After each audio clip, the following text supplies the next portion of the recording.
रूस और यूक्रेन मामले में भारत की होशियारी। यूक्रेन ने दिया शांति पर जोर। रूस करेगा युद्ध तो होगा रूस को ही नुकसान। दोस्तों, रूस और यूक्रेन का मामला दुनिया के किसी भी देश से छुपा हुआ नहीं है। ये बात पूरी दुनिया जानती है कि रूस और यूक्रेन का जो विवाद है वह कितना ज़्यादा बढ़ चुका है। यहाँ पर दोनों ही देश अपनी अपनी सीमा पर सैनिकों को उतार चुके हैं। लेकिन यहाँ पर अभी एक खबर निकल कर आई है जिसमें ये पता चलता है कि यूक्रेन ने शांति पर जोर दिया है। जानेंगे पूरी बात को डिटेल से, तो चलिए बढ़ते हैं वीडियो की तरफ। रूस और यूक्रेन के सैनिक अभी भी सीमा के पास तैनात हैं। यहाँ पर रूस और यूक्रेन का मामला लगातार बढ़ता हुआ चला जा रहा है। पूरी दुनिया की नजर इन दोनों देशों पर टिकी हुई है और इन दोनों देशों का अगला फैसला क्या होगा। अगर एक भी देश ने गलत फैसला उठा लिया तो यहाँ पर युद्ध भी हो सकता है। अमेरिका और नाटो देश ने पहले ही युद्ध की आशंका जता दी है। अभी मामला जहां यहां तक पहुंच गया था, वहीं अब इस बीच एक नया मोड़ आ गया है। यूक्रेन के राष्ट्रपति अभी शांति पर जोर दे रहे हैं और आपको हम ये भी बता दें कि यूक्रेन के विदेश मंत्री ने रूस से शांति के लिए भारत से गुहार लगाई है। यूक्रेन के विदेश मंत्री ने कहा कि भारत यूक्रेन को अच्छे से ये बात समझा सकता है कि यूक्रेन एक मित्र देश है और भारत का भागीदार भी है। आपको हम बता दें, यह यूक्रेन के विदेश मंत्री का बयान आया है। यह बयान ऐसे समय पर आया है जब भारत ने यह पहले ही बोल दिया था कि दोनों ही देशों को कूटनीतिक तरीके से इस मुद्दे का हल निकालना चाहिए। यहाँ पर भारत ने संयुक्त राष्ट्र सुरक्षा परिषद में यूक्रेन के मुद्दे पर हुई वोटिंग से दूरी बनाकर रखी थी। इसके पीछे बहुत बड़ी वजह है, क्योंकि यहाँ पर अगर भारत किसी भी एक पक्ष का समर्थन कर देगा तो दूसरा पक्ष यहाँ पर नाराज हो जाएगा। इसीलिए यहाँ पर भारत किसी को भी नाराज नहीं करना चाहता है। अगर भारत रूस को सपोर्ट करता है तो यहाँ पर अमेरिका समेत कई पश्चिमी देश भारत से नाराज हो सकते थे, और अगर भारत यूक्रेन का समर्थन करता है तो यहाँ पर रूस के साथ भारत के इतने अच्छे बने रिश्ते के ऊपर गंभीर असर भी पड़ सकता था। जैसा कि आपको पता भी होगा कि यूक्रेन में भारतीय छात्र काफी अधिक मात्रा में स्टडी कर रहे हैं। यहाँ पर विदेश मंत्री से यह सवाल पूछा गया कि जो भारत के स्टूडेंट यूक्रेन में स्टडी कर रहे हैं, यहाँ पर उनकी सुरक्षा को लेकर आप क्या कहना चाहेंगे। इस पर यूक्रेन के विदेश मंत्री ने जवाब देते हुए कहा कि हम भारतीय छात्रों के यूक्रेन के जीवन में प्रशंसा करते हैं। उन्होंने अपनी तरफ से ये साफ साफ कह दिया कि भारतीय छात्र यूक्रेन में पूरी तरीके से सुरक्षित है और वे अपनी पढ़ाई को अभी भी जारी रखे हुए हैं। उनकी पढ़ाई में कोई भी दिक्कत आने वाली नहीं है। वहीं अब भी रूस के 1 लाख से अधिक सैनिक यूक्रेन की सीमा पर डटे हैं। मिसाइल लॉन्चर, टैंक और भारी हथियार तैनात हैं। इधर पश्चिमी देश और अमेरिका यूक्रेन के लिए भारी हथियार भेज रहे हैं। यूक्रेन के सैन्य एक्सपर्ट मानते हैं कि रूस कभी भी हमला कर सकता है। अमेरिका का कहना है कि रूस यूक्रेन पर हमला करने का बहाना ढूंढ रहा है और हो सकता है अपने आप पर फर्जी हमला करके जवाबी कार्रवाई कर दे। यूरोप में जबरदस्त ठंड पड़ रही है, लेकिन यूक्रेन को लेकर माहौल गर्म है। युद्ध की तैयारी, युद्ध को रोकने की कूटनीति युद्ध स्तर पर हो रही है।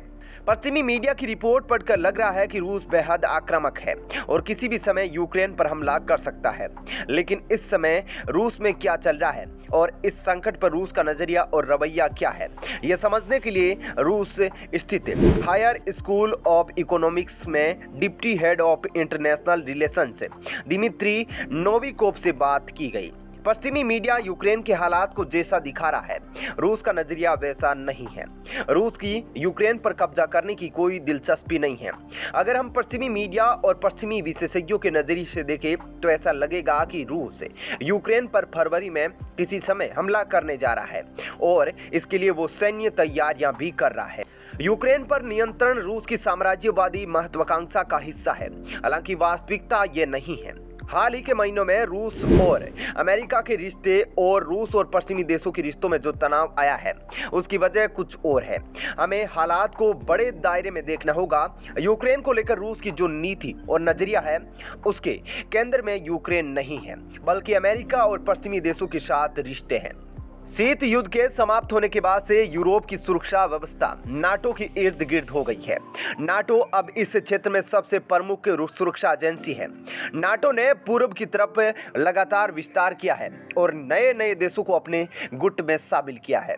रूस हमेशा से ही पूर्व की ओर नाटो के विस्तार का विरोध करता रहा है। रूस की पिछली दमित्री मेदवेदेव सरकार पश्चिम को लेकर बहुत उदार थी। उसने यूरोपीय सुरक्षा को लेकर 2008 में एक नया समझौता पेश किया था। ऐसे में यूरोपीय सुरक्षा परिस्थिति में बदलाव के लिए रूस के नए प्रयास नाटो केंद्रित अधिक है और पश्चिमी यूरोप केंद्रित कम है। रूस एक संतुलित रवैया लेकर चल रहा है। वो यूरोपीय सुरक्षा व्यवस्था में बराबरी का हिस्सेदार होना चाहता है। वो अमेरिका के बराबर खड़ा होना चाहता है। यह सिर्फ आज की कहानी नहीं है, यह पिछले 1-2 दशकों से ऐसा हो रहा है। अलग अलग समय पर रूस शीत युद्ध के बाद के सुरक्षा हालातों को अधिक संतुलित करने के प्रयास लगातार कर रहा है। रूस चाहता है कि यूरोपीय सुरक्षा सिर्फ पश्चिम की तरफ झुकी न रहे। रूस की अपनी सुरक्षा चिंताएं हैं। यदि नाटो रूस की सीमा के नज़दीक अपनी सेनाएं तैनात करेगा या मिसाइल सिस्टम लगाएगा तो इससे रूस असहज होगा। ऐसे देश जो पहले सोवियत यूनियन का हिस्सा थे और अब नाटो में शामिल है, उनके यहाँ अगर सैन्य तैनाती बढ़ती है तो इससे रूस असुरक्षित महसूस करेगा। नाटो नए देशों को शामिल करने की कोशिश करता है तो इसमें भी रूस असहज होता है।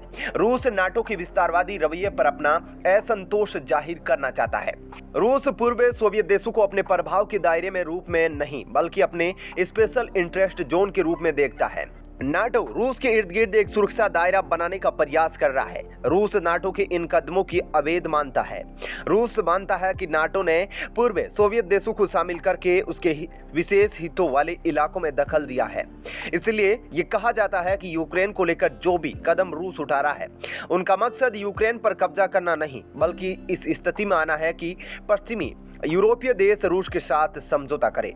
रूस यूक्रेन और पूर्व सोवियत यूनियन देशों को नया दर्जा देना चाहता है। रूस चाहता है कि यूक्रेन तटस्थ रहे और अपने न्यूट्रल स्टेटस को बरकरार रखे। यूक्रेन नाटो के साथ नहीं जाता है तो रूस इससे संतुष्ट हो जाएगा।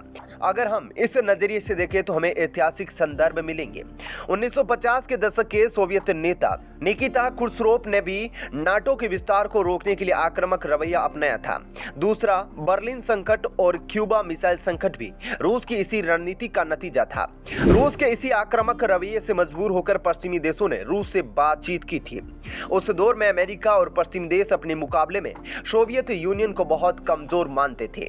हम यह कह सकते हैं कि रूस ने यूक्रेन को लेकर जो आक्रामक रवैया अपनाया है, उसका मकसद यूक्रेन पर कब्जा करना नहीं, इससे रूस के साम्राज्यवादी इरादे जाहिर होते हैं। यह पश्चिम देशों के लिए एक संकेत है कि आओ बैठकर बात करें। रूस और पश्चिमी देशों के बीच वार्ताएं हुई है। पुतिन ने अपने प्रस्ताव रखे हैं और पश्चिम ने इसका जवाब दिया है, लेकिन रूस अभी इससे संतुष्ट नहीं है। अगले कुछ सप्ताह में हम देखेंगे कि अमेरिका, पश्चिम देश और रूस किसी स्थायी सहमति तक पहुंच सकते हैं। यूरोपीय सुरक्षा को लेकर एक नया ढांचा बन सकता है और नए नियम और संभावनाएं सामने आ सकती है। जब तक ऐसा नहीं होगा, यूक्रेन के इर्द गिर्द तनाव और भी बढ़ता जाएगा।